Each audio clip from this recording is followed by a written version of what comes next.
আল্লাহ তাআলা বলেন, তোমাদের মধ্যে এমন কেউ নেই যে তথায় খুঁজবে না, এটা তোমার রবের অনিবার্য ফয়সালা। অতঃপর আমি পরেশগারদের উদ্ধার করব এবং জালেমদেরকে সেখানে নতজানু অবস্থায় ছেড়ে দেব। হাদিসে এসেছে, আবু সাইদ খুদরি রাদিয়াল্লাহু তাআলা আনহু হতে বর্ণিত, তিনি বললেন, আমরা বললাম, হে আল্লাহর রাসূল, কিয়ামতের দিবসে আমরা কি আমাদের রবকে দেখতে পাবো? তিনি বললেন, ফজরেতে চন্দ্র ও সূর্য দর্শনে তোমাদের কি কোনো অসুবিধা হয়? আমরা বললাম, না। তিনি বললেন, সেদিন তোমাদের রবের দর্শনে চন্দ্র ও সূর্য দর্শনে যতটুকু অসুবিধা হয় ততটুকু ছাড়া আর কোনো অসুবিধা হবে না।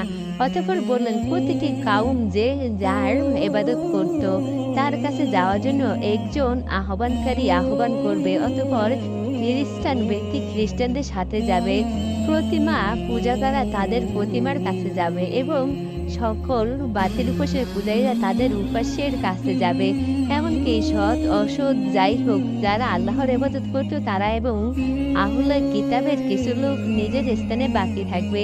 এরপর জাহান্নামকে উপস্থিত করা হবে, তখন সেটাকে মরিচিকার মতো মনে হবে। তখন ইহুদিদেরকে জিজ্ঞেস করা হবে, তোমরা কারা ইবাদত করতে? তারা বলবে, আল্লাহর পুত্র পূজারের। তাদেরকে বলা হবে, মিথ্যা বলছো, আল্লাহর কোনো স্ত্রী ও সন্তান নেই, তোমরা এখন কি চাও? তারা বলবে, আমরা পানি পান করতে চাই। পানি পান করতে বলা হবে এবং পান করতে গিয়ে জাহান্নামের পতিত হতে থাকবে। এরপর খ্রিস্টানদেরকে ডেকে বলা হবে, তোমরা কার ইবাদত করতে চাও? তারা বলবে, আমরা আল্লাহর পুত্র ঈসার। বলা হবে, তোমরা মিথ্যা বলছো, আল্লাহর কোনো স্ত্রী ও পুত্র নেই, তোমরা এখন কি চাও? তারা বলবে, আমরা পানি পান করতে চাই। পানি পান করতে বলা হবে এবং পান করতে গিয়ে জাহান্নামে পতিত হতে হবে।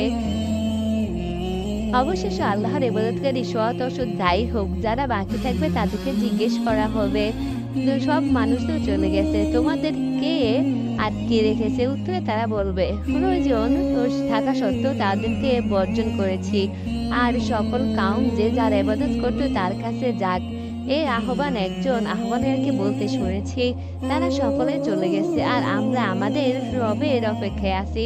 রাসূল সাল্লাল্লাহু আলাইহি সাল্লাম বললেন, এরপর আল্লাহ তাদের নিকট ওই বেশে আসবেন যে বেশে তাকে তারা এর পূর্বে দেখেনি। আল্লাহ এসে বলবেন, আমি তোমাদের প্রতিপালক। তারা বলবে, আপনি আমাদের রব। বুখারী অন্য বর্ণনা এসেছে, এটি আমাদের স্থল, এখানে আমরা আমাদের প্রতিপালক আসা পর্যন্ত অবস্থান করব। আমাদের প্রতিপালকের যখন আগমন ঘটবে তখন আমরা তাকে চিনে নিব।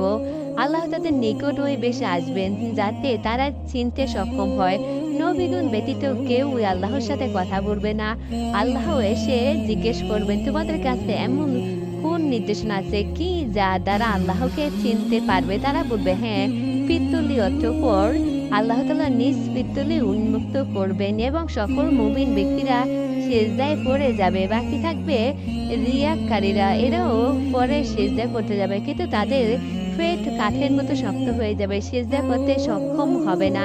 এরপর ফুলসিরাতকে জাহান্নামের মাঝখানে লাগা হবে। সাহাবেরা কিরাম বললেন, আমরা জিজ্ঞেস করলাম, হে আল্লাহর রাসূল, ফুলসিরাতকে? রাসূল সাল্লাল্লাহু আলাইহি সাল্লাম বললেন, সেটি পিছলি বস্তু মাছ ধরা বড় বসির ন্যায় অগ্রবগ্র বাঁকা করা, লম্বা লোহা খাড়া করা আছে। মুমিনগণ ফুলসিরাতের উপর দিয়ে চোখের পলক বিদ্যুতে হাওয়া দ্রুতগামী ঘোড়া এবং যানবাহনের গাড়ির ন্যায় বেরিয়ে যাবে। সুতরাং কেউ নিখুঁতভাবে আরামের সাথে ফুলসিরাত অতিক্রম করে মুক্তি পাবে, আবার কেউ ফুলসিরাতে আটকা পড়ে জাহান্নামে পতিত হবে।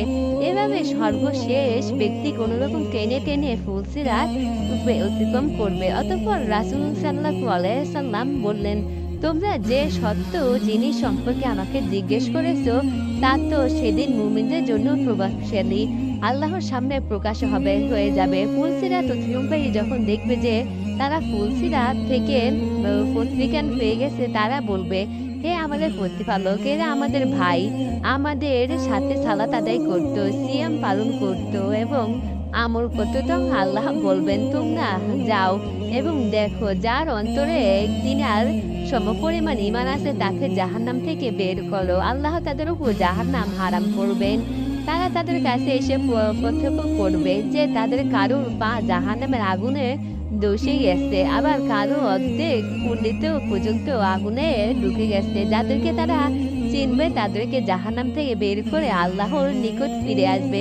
অতঃপর আল্লাহ বললেন, তোমরা যাও এবং দেখো যার অন্তরে অনুপরিমাণ ঈমান আছে তাকে জাহান্নাম থেকে বের করো। অতঃপর তারা যাকে চিনবে তাকে জাহান্নাম থেকে বের করবে।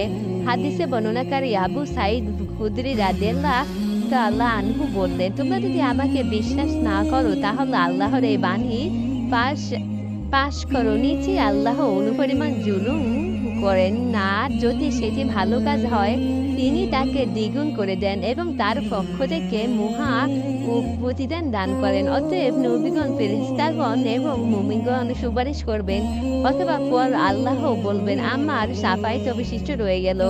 এই বলে জাহান্নাম হতে এক মুষ্টি গ্রহণ করবেন, যাতে এক গুছা পুরা মানুষকে জাহান্নাম থেকে বের করবেন এবং জান্নাতের সামনে এক নদীতে ডুবাবেন, যাকে আবে হায়াত জীবনের পানি বলা হয়। এরপর তারা নদীর কিনারায় ওইভাবে গজিয়ে উঠবে যেভাবে পরিমাটিতে ঘাস গজায়। কোনো পাথরের গায়ে গজিয়ে ওঠা লতাপাতা তোমরা দেখে থাকবে যে যেদিকে সূর্যের কিরণ পায় সেদিকে সবুজ হয়, আর যেদিকে আলো পায় না সেদিকে সাদা হয়। তাই যারা জাহান্নাম থেকে বের হবে তাদের চেহারা হবে মূর্তির ন্যায় উজ্জ্বল, তাদের গলায় অলংকার রিং ঝুলিয়ে দেওয়া হবে এবং জান্নাতে প্রবেশ করবে। তাদেরকে দেখে জান্নাতীরা বলবে, এরা রহমানের ক্ষমাপ্রাপ্ত লোক, যাদেরকে আল্লাহ বিনা আমলে ও সৎকর্মে ছাড়া জান্নাতে প্রবেশ করিয়েছেন। অতঃপর তাদেরকে বলা হবে, তোমরা জান্নাতে যা দেখছো তা এবং তার সাথে অনুরূপ আরো ভোগ্য সমূহই তোমাদের জন্য অন্য হাদিসে এসেছে। আবু হুরায়রা রাদিয়াল্লাহু আনহু হতে বর্ণিত, তিনি বললেন, কতিপয় মানুষ জিজ্ঞেস করলো, হে আল্লাহর রাসূল সাল্লাল্লাহু আলাইহি সাল্লাম, কিয়ামতের দিন আমরা কি আমাদের প্রতিপালকের দেখব? রাসূল সাল্লাল্লাহু আলাইহি সাল্লাম বললেন, মেঘবিহীন স্বচ্ছ আকাশে সূর্য দর্শনে তোমরা কি কোনো অসুবিধা হয়? তারা বললেন, না হে আল্লাহর রাসূল সাল্লাল্লাহু আলাইহি সাল্লাম। তিনি পুনরায় জিজ্ঞেস করলেন, মেঘ আকাশে পূর্ণিমার রাতের চন্দ্র দেখতে তোমাদের কোনো অসুবিধা হয় কি? তারা বলল, না হে আল্লাহর রাসূল সাল্লাল্লাহু আলাইহি সাল্লাম।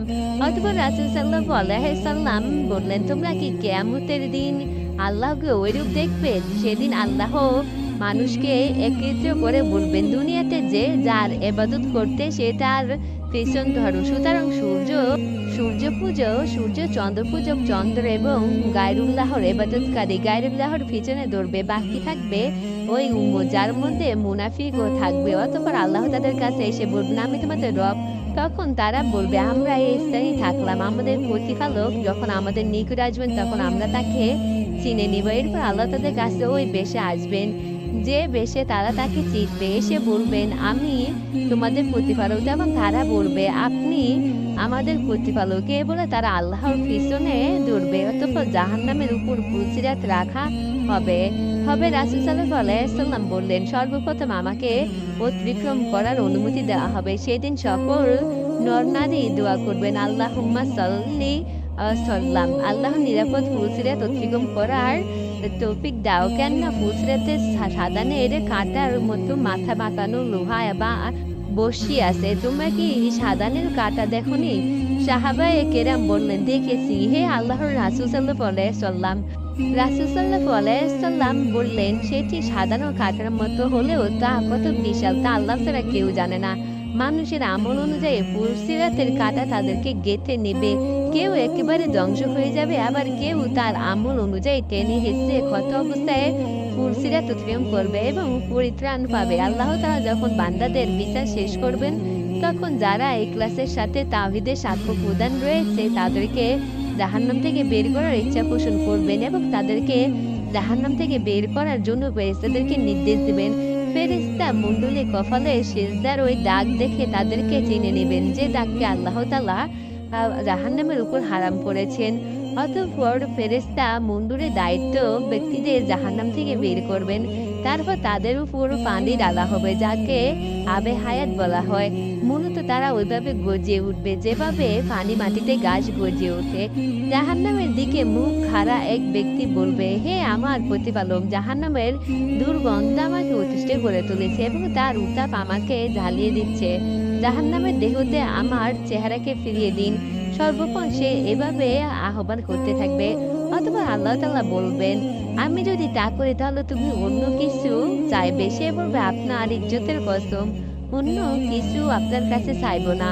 তার চেহারার আম জাহান্নামের দিক থেকে ফিরিয়ে দেওয়া হবে। এরপর সে বলবে, হে আল্লাহ, আমাকে জান্নাতের গেটের নিকট অব্দি করে আল্লাহ দেন।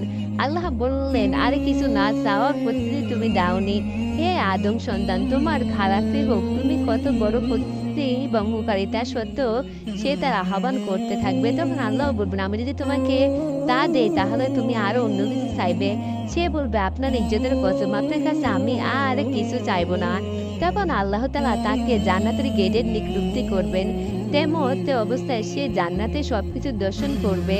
তখন আল্লাহর ইচ্ছায় যতক্ষণ নীরব থাকবে, তারপর বলবে, হে আমার প্রতিপালক, আমাকে জান্নাতে প্রবেশ করিয়ে দিন।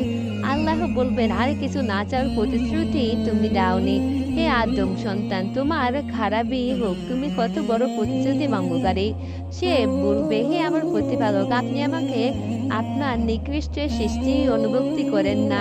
আল্লাহর হাসা পর্যন্ত ওই কথা বলতে থাকবে।